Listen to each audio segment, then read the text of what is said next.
Sometimes the scariest monsters don't live in fairy tales, but in real life.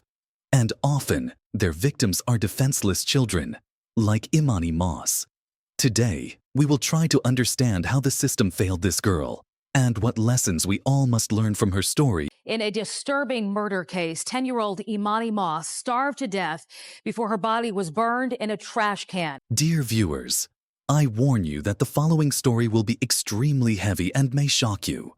But I cannot remain silent about what happened to Emani Moss because her story is not just the tragedy of one family, but a symptom of deep problems in our society. Emani Moss was born on April 23, 2003, in the city of Atlanta, Georgia. She was one of 5 children born to her biological mother, who struggled with addiction and eventually gave up parental rights to all of her children. Emani's father, Eman Moss, became her sole guardian. Emani's birth mother had no further contact with her daughter. However, despite this, teachers described Emani as always being a bright and happy child. Emani always had a smile on her face and was a great friend to all students, including even the class bully, whom she tried to befriend every day. Emani was primarily raised by her father, Eman, but she was also adored by her grandmother, Robin, along with her aunt, Sharon. Eman frequently took the girl to the Freedom Christian Church. It was there that he met Tiffany Moss, who worked as a kindergarten teacher. They quickly hit it off and, over the next few years, began a romantic relationship. In July 2009, the couple married and had 2 children together. Everything was going great until tragedy struck. Less than a year after the wedding, Tiffany began physically abusing 6-year-old Emani. The girl told a school nurse that she was afraid to go home with a bad report card because she was worried her parents would harm her. She also mentioned that her stepmother had beaten her with a curtain rod. The nurse then discovered numerous scabs, bruises, and welts on Emani's arms, back, chest, legs, and shoulders. The girl was then taken to the police station, and Tiffany was arrested and charged with first-degree child cruelty. Tiffany confessed to hitting Emani 3 times with a brown leather belt for eating too slowly. She later pleaded guilty and was sentenced to 5 years of probation under Georgia's first offender program, and also lost her teaching job. But just a few months later, the Georgia Department of Family and Children's Services, DFACS, closed the case after Tiffany and Eman completed parenting courses. During this period, Emani was removed from the Moss home and placed with her grandmother Robin for 6 months. It was noticeable that Emani began to thrive. Her grades in school significantly improved, her overall attitude improved, and Robin noted that the girl was a wonderful child under her care. It seemed like everything in her life had calmed down again. However, DFACS returned Emani to the Moss home after 6 months. Robin tried to persuade her son, Eman, to let Emani stay, but he insisted on taking her back. Over the next 2 years, the abuse continued.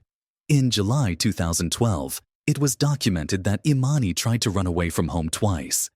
In one of those instances, she went to the apartment office and told management that she wanted to run away because Tiffany had tied her up with a belt and put her under a cold shower. Police responded, but Tiffany and Eman told them that the girl was lying. Since there wasn't enough evidence to charge anyone, Emani was returned to the Moss home. In another instance, Emani ran away and was found sleeping in the bushes of a neighboring apartment complex. She was found by a police officer, to whom she said she ran away because her stepmother was mistreating her. Shockingly, the officer reported the case to DFACS and filed charges against Emani for running away and violating curfew to ensure she would appear in juvenile court. From 2011 to the summer of 2013, the Moss family moved around Georgia, sometimes living with relatives. Emani's father, Eman, worked long hours and rarely saw her except on weekends. As they began living on their own, Emani rarely saw members of her extended family. This continued until Mother's Day, when Eman's sister Sharoness invited the Moss family over to her house for Mother's Day, along with his mother. Robin instantly noticed that Emani's hair had been cut. When Robin asked Tiffany about this, she replied, "If you act ugly, you'll look ugly." They also noticed that Emani's behavior had become more timid than they remembered. Despite all the abuse at home, she somehow maintained good grades and a relatively positive attitude at school. After the end of the 2012 to 2013 school year, the Mosses announced their intention to take Emani out of public school and homeschool her. Eman's aunt, Sharanis, openly objected to this decision and even called the DFCS, Department of Family and Children's Services, to intervene. But her concerns were ignored. They refused to do anything about it because the Moss family already had 2 younger children at home. Emani was now completely isolated from any contact with the outside world. On August 6, 2013, DFCS received an anonymous report that Emani was suffering from neglect by her father and stepmother and looked thin.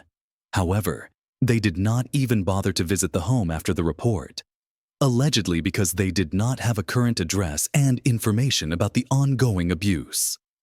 Mother's Day was the last time any of Emani's family saw her. The Moss family moved into an apartment in Lawrenceville, Georgia. Now that Emani had been taken out of school, her family couldn't see her. At this time, Eman was working 2 jobs, which made him even more absent from the home. He would leave for his first job early in the morning, briefly come home late in the afternoon, and leave again for his second job around 6 p.m., finally getting home around midnight. This left Emani and her siblings mostly under the care of Tiffany, or more accurately, no care at all. Although there were no records indicating that Tiffany's biological children suffered abuse, this didn't stop her from continuing to abuse Emani. Sometime after the summer of 2013, Tiffany began starving Emani. She had always been a thin child, but she was noticeably becoming thinner and thinner. It's believed that this went on for several weeks, and during all this time, she was confined to her bedroom. New neighbors only saw the 2 younger children and had no idea they had an older sister. Eventually, Emani became too weak to move and couldn't get out of bed, urinate, or defecate. Tiffany would feed and take care of her biological children, but deny Emani food. On a few occasions, she would text Eman photos of the meals she had made for their children, and in one case, she texted him to bring home cookie dough so she could bake cookies. Emani would have had to smell the cookies being baked while lying in her room on the brink of starvation. On October 24, 2013, Emani suffered a seizure, which Eman believed was a convulsion. He claimed that when he came home, Tiffany told him that something was wrong with Emani. He then went to the bathroom and found Emani in the bathtub on the floor, shaking. She was unresponsive, and her eyes kept rolling back. Instead of calling paramedics or taking her to the emergency room, he carried Emani back to her bed, where she lay for the next few days. During those days, Eman would visit her and try to feed her, but unsuccessfully. Tragically, she passed away on October 28, 2013. Eman learned of her death when Tiffany called him while he was at work to deliver the news. When he returned home, everything in the house seemed normal. The children were playing, and Tiffany was watching TV while Emani lay dead in her room upstairs. When he went upstairs, he found his daughter lying on a blanket on the floor of her bedroom. He told Tiffany that they should call the police, but unsurprisingly, Tiffany refused, fearing they would lose their 2 other children. Instead, she insisted that they needed to hide her body. So, Eman wrapped Emani's body in a blanket and put her back in bed. Incredibly, the couple kept Emani's body in the apartment for several more days, and their lives largely returned to normal. Eman claimed he went to work and came home to spend time with Emani's body, grieving. Since the couple had agreed to conceal Emani's death, Tiffany went to the store and bought new sheets and a new jumpsuit after the ones that were on her bed were still soiled with excrement and urine. Tiffany suggested they burn her and report her missing. So they did. Eman's father went to Walmart to buy a galvanized trash can, garbage bags, charcoal, and lighter fluid. On Halloween, Tiffany and Eman decided to put her body in the trash can and burn it.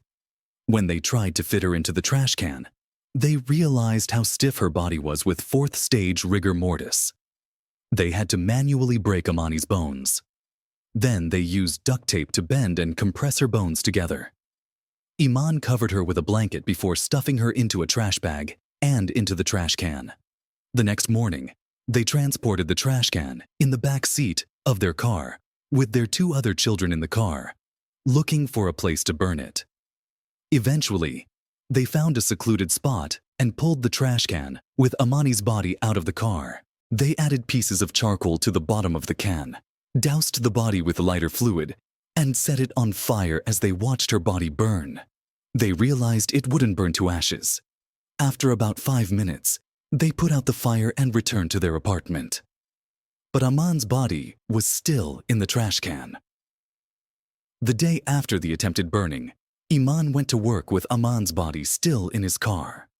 At work, he confessed the crime to a friend who insisted that he contact the police. After returning from both jobs and thinking things over, he called the police at around 4 in the morning, saying that his daughter was not well and that he was having suicidal thoughts. Eman told Tiffany about his call to the police. Tiffany immediately began to pack up her belongings, leaving the trash can containing Eman's remains in a grassy area of the apartment complex, and fled with the children in the family car. When police arrived, Eman told them that Eman had drunk chemicals and died. He claimed he panicked, put her body in the trash can, and tried to cremate the body. The police were shocked to see Eman's burnt body in a garbage can in the yard and didn't believe his story, which immediately made him and Tiffany suspects. What appeared to be some type of office was a computer in here with a note on the wall that said, "Class rules. Try your best. Smile. Stay motivated. And have fun." We are going straight back. This is going to be what appeared to be the master bedroom. This is still in the master bedroom. There was a small sofa or love seat type furniture. Moving back into the dining room, there was kind of an open floor plan with a dining room, living area, and the kitchen. We're moving into the kitchen at this point. Those items had been pulled out from underneath the sink by one of our specialists. A Walmart receipt, bedding that appeared to be unopened sheets, and a bottle of lotion were found. Moving into the pantry, Eman was immediately arrested, and a search began for Tiffany. After some time on the run, Tiffany eventually left the children at her mother's house and decided to turn herself into the police. Quite quickly, Tiffany confessed that she lied about reporting that Eman had drunk chemicals herself. He was sentenced to life in prison without the possibility of parole in exchange for agreeing to testify against his wife Tiffany, who rejected a plea deal that would have allowed her to receive the same sentence. Instead, the case against Tiffany Moss went to trial.